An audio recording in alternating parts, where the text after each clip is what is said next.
একটি আয়তাকার বাগানের ক্ষেত্রফল 192 বর্গ একক, বাগানের দৈর্ঘ্য 16 একক হলে প্রস্থ কত একক? এটা বের করতে বলছে। তাহলে কি কি দেওয়া আছে? দেওয়া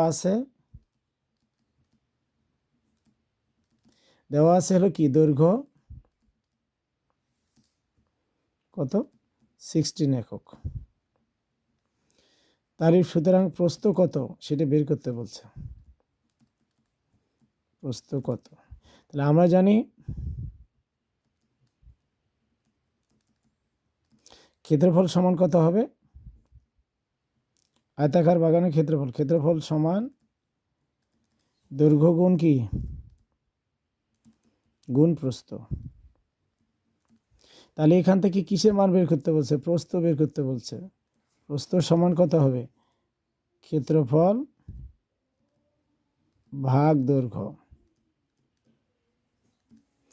তাহলে ক্ষেত্রফল কত দেখো তো? 192 ভাগ কত? দৈর্ঘ্য কত? 16। তাহলে এখানে এই 16 দিয়ে আমি কাকে ভাগ করব? 192কে ভাগ করব, তাই না? 192কে ভাগ করব। তাহলে 192কে যদি 16 দিয়ে ভাগ করার চেষ্টা করি তাহলে 1, তাহলে এখানে 32, এটা 2, 32। তাহলে এখানে এর মানটা কত হচ্ছে দেখো তো? 12। সুতরাং উত্তরটা কি হবে? 12 একক।